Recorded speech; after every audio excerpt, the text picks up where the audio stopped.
today. Didn't see that one coming. I'm going to start off with a few scriptures because I forgot to incorporate them into my in my testimony.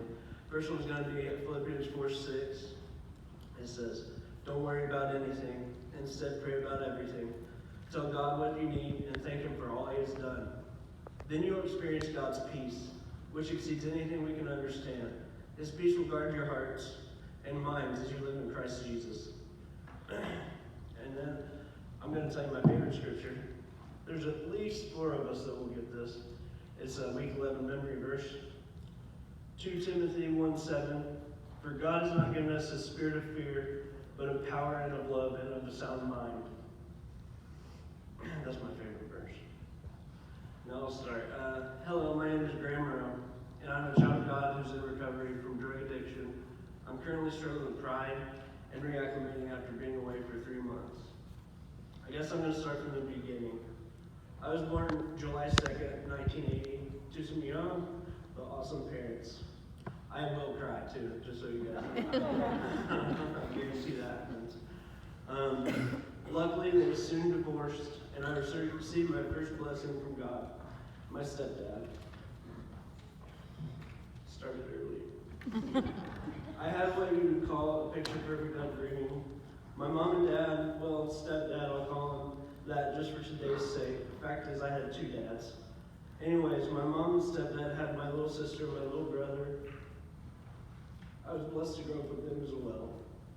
Even though my parents didn't always get along, while I was growing up, there were 2 things I could always count on. I was always put first, and I was always going to my dad's every other weekend. I cannot even remember him missing even one weekend he was supposed to get me. And through these every other weekend excursions with my dad, I developed my lifelong best friend, Tori, who is also my cousin. He came with us most weekends, and we grew very close, and we're still very close to this day. I was raised with love from every direction. I had an absolutely perfect childhood. As a child, I was very active. I participated in gymnastics, swimming, baseball, soccer, basketball, football, just to name a few. Always with supporting love from at least one of my parents attending the events, most of the time all 3. I couldn't tell you how many early weekend mornings were spent driving around the state of Indiana just to watch me swim for a combined 7 minutes at that. But all 3 of them are here today, so I guess I'm still doing that, just a little bit differently now. In 8th grade, my life forever changed, although I didn't realize it then. Halfway through basketball season, I began having some issues with pain in my back and my legs. I remember going to the doctor. He told me I needed surgery. Coming from that, one thing came from that. I realized how awesome pain pills were. Thank God I hadn't obtained the street smarts to maintain a habit at this early stage of my life. I couldn't maintain a habit, but I also began experimenting with marijuana. It was a drug I also fell in love with. So high school started, and I was a typical high schooler. I fought with my parents because they were dumb and I was so smart. I didn't do drugs all the time during high school for one reason and one reason alone. Kokomo High School had drug tests. If I got caught, I'd get kicked off whatever team I was on at that time. However, I did get to know the system pretty well. So whenever there was an opportunity to get high and not get caught, I took it. All in all, in high school, from my freshman year to the first half of my first semester, my senior year, I would say I was a pretty normal high school kid. Not that I didn't experiment with drugs, but no more than most high school kids. Then, have any of you guys ever made a lifelong friend where the relationship started out where you were both bad for each other, but you loved each other, but you're definitely bad for each other? I met Joey Bennett. We were not good for each other. We are now. We were not then. Joey and I ran around crazy for the next year and a half, and it's only by God's grace that we survived, and neither one of us got locked up. During this time, directly after graduating high school, I had my second back surgery. Looking back, this is where full-blown addiction really peaked in. Mentally, I still didn't have the street smarts to have that full-blown addiction. Then I went to Ball State. Somehow I received my master's degree in street smarts in about a half a semester. I was smoking weed constantly, I started selling it, and with that was experimenting with any drug that I came across. I would say I was addicted to having a buzz at this point, and weed and alcohol were not enough for me, so I took whatever came my way. After living life like this for a few years, I woke up one morning, probably after a long night, and was in too much pain to even get out of bed. Yet my back again. Here I was, a 21-year-old kid having his third back surgery, and this time it was major. This is a life-changing event that I can pinpoint that threw me into addiction. Don't take that wrong. It was all my fault. This was just an event that changed my thinking, maybe skewed it. The facts were this, and I wasn't equipped to deal with them. At this point in my life, I had disappointed myself by not living up to either mine or someone else's expectations. See, at this point, I didn't believe in God. I didn't realize expectations are of the world. I put way too much weight into them. Also, that surgery forever changed me physically. At 22, that was hard to deal with. Heck, at 39, it's still really hard to deal with. So that's affected me ever since. And this is where the cycle of disappointment of myself started, and I was never strong enough to stop it. Because I knew what I was doing was wrong. By continuing, I would be more and more disappointed in myself. So I used drugs for 20 years because of self-rejection and disappointment of the man I'd become. If I would have continued living Graham's way, there's no doubt in my mind I would have killed myself. Not by suicide, but by not caring what happened to me. Because honestly, I was at that point and I had been there for quite some time. But God blessed me even as He began to bring everything to a head. He got me before I lost my girlfriend, who is the love of my life, Mariah, my family, and my house. Before I totally destroyed anyone else's life except for mine. Not that I wasn't hurting everyone that cared about me as I went along my path of destruction. But at the time, I either didn't know it or I didn't care about it. To be honest, it was probably the latter. So I guess I'll talk about how it all came to a head. It was Sunday, August 11th, 2019. My girlfriend was in Kansas. I should have been there with her, and I wasn't because I made up an elaborate lie to not have to go with her. For her, it's an emotional trip, one that any boyfriend should go along with. See, her brother is an ex-military member. He lives in the nursing home in Winfield, Kansas. He's 53 years old. He has a terrible disease called Huntington's disease. For those of you who don't know what it is, it's like a mix of Parkinson's and dementia with different psychological issues on top of that. It's a terrible disease. There is no cure. There's barely any treatment. He's dying a slow, miserable death.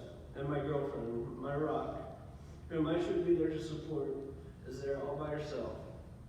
Because I lied to her, so I didn't have to go, so I could stay home and smoke meth the whole time she was gone. So, a few weeks before that, I quit my job at IUK because I have pride issues. So I was doing odd jobs to make money, basically just to get high. Because at this time, I'd stopped paying bills. Any money I made went right back into my addiction. So I had a job on this day down in Seymour, Indiana with a buddy. Buddy had no idea I used, but he helped me to find work. We were cleaning out a house of a deceased person, not for money, but for what we took out of it. So I went down there and we cleaned it out. I filled up a 20-foot trailer of stuff and took it towards home. I was high the whole day.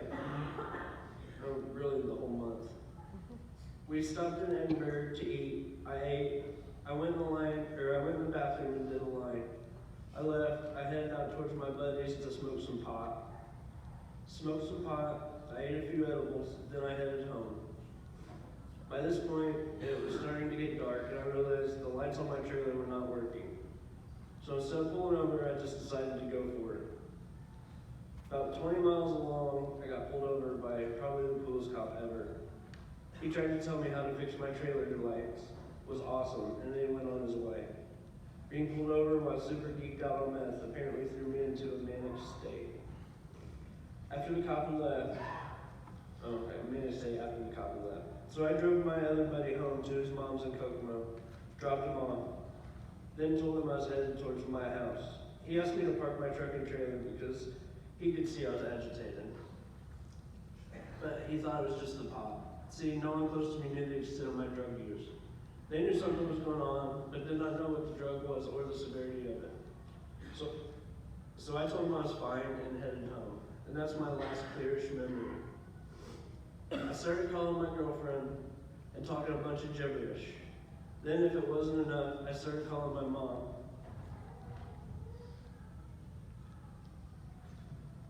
Those are the two that answered. I know I called more people than that, talking nonsense. All they wanted to do was come get me and make sure I was safe. But to this day, I couldn't tell you where I was. But I was at Jim Rose' house.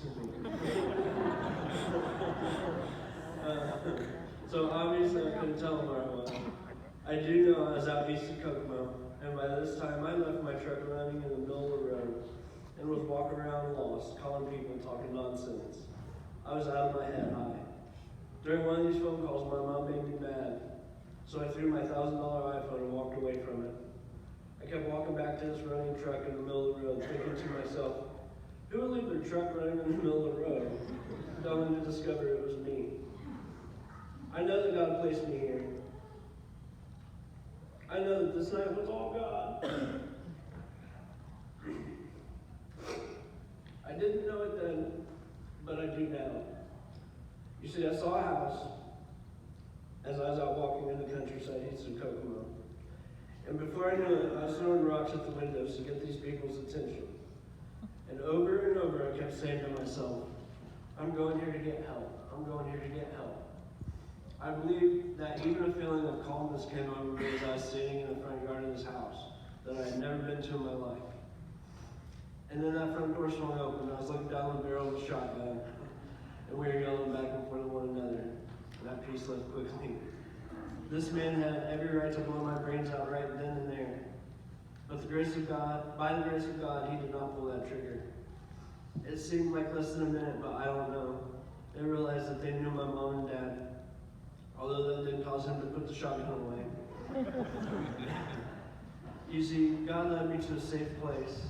Then as soon as they heard my name, they realized who I was. He gave me the option of calling an ambulance or the cops. But more importantly than that, my girlfriend and my family learned where I was and that I was safe. The place that God led me to was my grandma's best friend's sister's house. It's just ironic. I never knew her in my life, but she knew me enough to keep her husband from shooting me, sometimes even standing between the shotgun and myself. This is the event that made me realize that I needed help, that I couldn't handle my addiction anymore, that I was sick and tired of being sick and tired. However, I still didn't believe in God, and I still wanted control. I didn't realize that God had been in and would continue to be in control. I was blind and I did not want to see. Although I did ask for help at this point, and I agreed to give up control, not to God, but to my girlfriend and my 3 parents. After a few days of telling them all about my lies and sneaking, I remember riding along in the car, and before I even realized it, I messaged that old party buddy, Joey, and told him I needed help. I just didn't know where to find it. That message turned out to be the most important message I'd ever sent out in my life. With this one message, my whole entire life had just changed. Only I had no idea. So Joey started communicating with my parents, and they set up a meeting for Sunday, August 18th at 3 p.m. I thought it was going to be me, my girlfriend, my parents, and Joey. Wrong. It was an intervention. For real, like one you see on TV. There were 15 people there that were pouring out. Does that go off? Okay. That night, I agreed to take the help under one condition. It could not be a super crazy faith-based place, because I said that would be counterproductive. I was told I would have church once a day, except for Wednesday nights, there's no church. Didn't sound like too much Christianity for me. So Joey then told me, it kicked in, that I was going to leave that night, and then he told me it was a 90-day program. That number scared me, but I rationalized it in my head. 3 months isn't that long in the grand scheme of things, I told myself. So my dad, my brother, and myself made that 13-hour drive to the middle of BFE, Mississippi, to the home of grace. The nearest city was Van Cleve, but honestly, I spent 3 months wondering where the heck I was at. So my time at the home of grace, the first word that comes to my mind is eventful. I spent the first month fighting every feeling of spirituality that crept in, and I was good at it. Then I got a phone call from my girlfriend. She informed me that our puppy, her baby, had gotten hit by a car and was dead. No, I know, it's just a dog, right? But we don't have kids. We tried to have kids, but we're unable to conceive. So we got a puppy instead. And now it was dead. She had to bury it all by herself, and I was 1,000 miles away at church camp. Because I said earlier, I was told that I'd have church every night except for Wednesdays, right? They left out the 7 a.m. church, the 8:20 porch church, the 3 hours of church class every day, plus the nightly church they did tell me about. I was miserable. I made my roommates miserable, probably made my counselor miserable too. I don't know. I wanted to leave because my dog had died and my girlfriend was left to deal with it herself. Actually, I saw my opening and I was going for it. I'd made up my mind. I convinced my girlfriend to let me leave. I was leaving. Only problem was it was Sunday, so I had to wait until Monday when the staff would arrive. That Monday morning, I was out in front of the office waiting on the staff to arrive. My counselor showed up and let me call my girlfriend to tell her I was coming home and to get my debit card number to buy a bus or airplane ticket home. I was excited to share with her the good news, so I called. She was not nearly as excited as I was. In fact, she had done a 180. She was not ready for me to come home at all. In fact, she said if I left, we were through. I didn't know what to do. I wanted to walk around and think about it for a while, so I walked out of the office to do just that. My counselor followed right behind me. He told me either I was staying or I was going, but I was going to make up the decision now. I couldn't continue to break the rules. I told him I was leaving. I called my girlfriend. I told her I'd be by to get my stuff whenever I got home. Then, when I went to get a ticket home, my card was declined. Repeatedly. This has got to work again. There should have been enough money on that card. So now I'm in BFE, Mississippi. I've told the rehab I was done with them. I didn't need them. Once you do that, they don't let you come back. That's my understanding of it anyway. So I have no money, no one to come to get me, nowhere to go, and I'm all alone. Whoa. I now realize, I didn't at the time, I got myself to this rock bottom moment. And by not coming to get me, my family was showing me true love. But I didn't realize that then. I was just pissed off about everything and everyone. I was pissed off at my girlfriend, at my family, at Joey, at Home of Grace, at everyone. So they sent me out in the lobby. I guess while they decided what they were going to do with me. I don't know. They weren't letting me in on the decisions at this point. So I got called back to the program director's office, the principal's office, if you will. And I was still mad. Felt like everyone had turned their back on me. Couldn't have been further from the truth, but that's what I thought at the time. The principal was one of the nicest, calmest men I've ever met. He explained to me that they were going to drop me off at the Salvation Army in Gulfport, Mississippi. Before I realized what was coming out of my mouth, I heard myself begging to stay. I guess the Salvation Army in Gulfport, Mississippi wasn't that appealing to me. He showed me so much mercy by allowing me to stay. He probably still doesn't know it, but the mercy he showed me that day opened my heart to Christ. He had knocked a brick out of that wall that I had built up in my heart. So I went back sulking to my cabin, not realizing the true love that my girlfriend and my family had just shown me. But I was mad as hell at them. I remember that. I never had felt so alone in my life. But in actuality, God had never been so close to me than he was right there. I kept driving my roommates nuts because I like to obsess, especially when things don't go my way. However, my heart began to soften.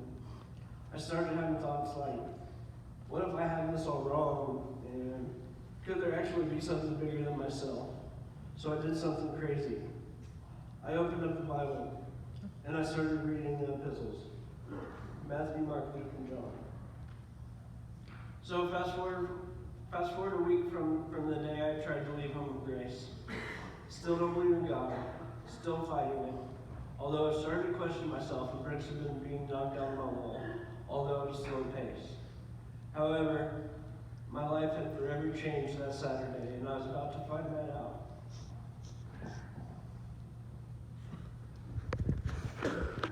My counselor had caught me in between classes, told me he needed to see me in his office. At this point, I had told him about those bricks being slowly knocked down, but he knew all about my reservations too. But I think he knew my heart was softening. That's besides the point. Anyway, he took me into his office, and he proceeded to tell me that my sister's boyfriend, her soulmate, a man that was an enormous part of our family for the past 5.5 years, had died. No, my family is close, and this was tragic. I felt so sad for my sister. All I wanted to do was wrap my arms around her and hug her. And I felt so terribly for my whole family, because we all deeply love this man.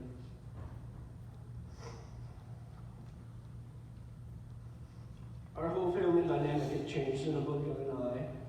My sister lost her soulmate. I couldn't hardly wrap my mind around it. My whole family knew I was going to leave the Home of Grace because of this. Now think about that. My family had just lost a loved one. My sister lost her soulmate, suddenly without warning. Instead of being able to mourn the loss of this great man, they were worried about how I was going to react while at rehab. To actually have to say that out loud makes me so sad and angry at myself. However, and God is the only explanation for this, I didn't want to leave. I wanted to stay. And I asked my counselor if he would unlock the chapel.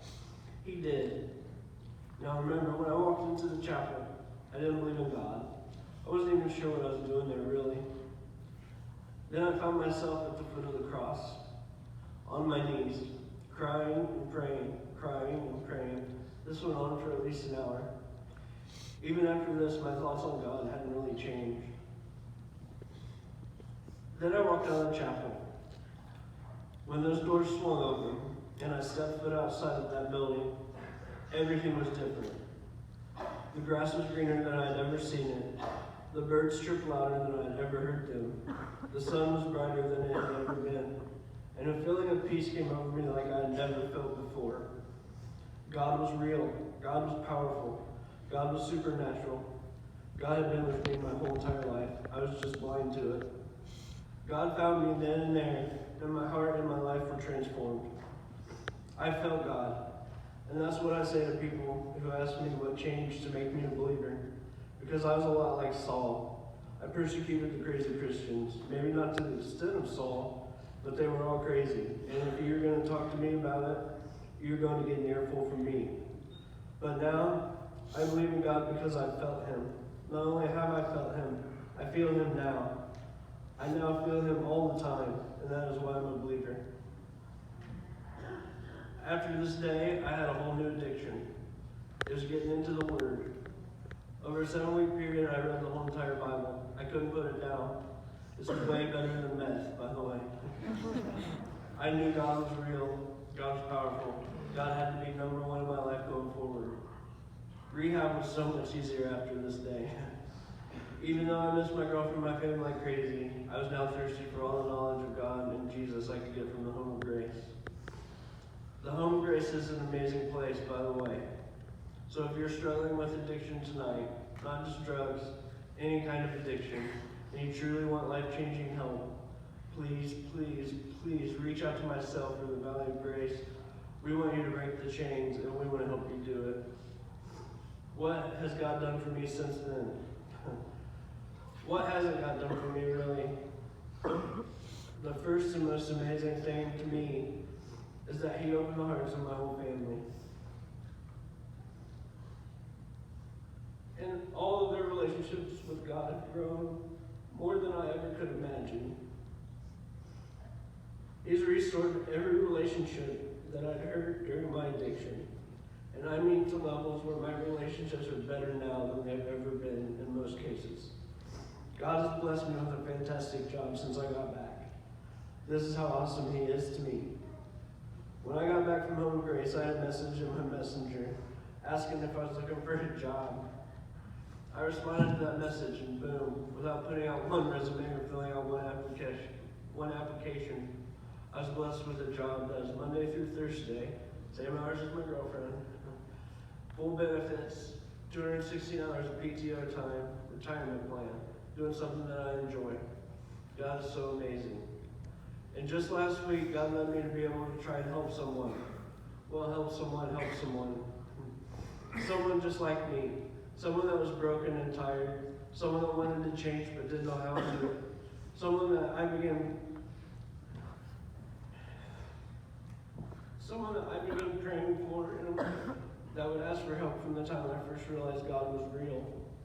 And God used little old dumb me to help this person. And that is what God has put on my heart. I want to help people that want help. Isn't that incredible? I have no urge to get high or used. I have the urge to help people get better. To help people get out of the bondage of addiction. Galatians 5:1 says, "Stand fast, therefore, in liberty wherewith Christ hath made us free, and be not entangled again with the yoke of bondage." And that is the scripture that is on the sign of Home of Grace on your way out. Man, writing this testimony for God has been an amazingly humbling experience for me. If you would have told me 4 months ago that I would be here, where I'm at, doing what I'm doing right now for Christ, I guarantee you I would have laughed in your face. I may have tried to fight you, I don't know. You see, I never would have had that plan for myself. Lucky for me, sometime in the last 4 months of my life, God has opened my eyes to see that my plans suck. All I ever do is screw things up. I need to get out of my own way. I need to give it up to God. And I tell you guys, the more I relinquish control, the more I do give it up to God, the better my life has gotten. The peace and joy that God has given me in a month since I've been home has truly been supernatural. I can't explain it, but it is amazing. So I challenge each one of you tonight, whatever you are struggling with, whether it's anger, rejection, guilt, shame, addiction, whatever it is, give it up to God and trust in Him. And I promise you, your life will never be the same. Thank you for allowing me to share my small part in God's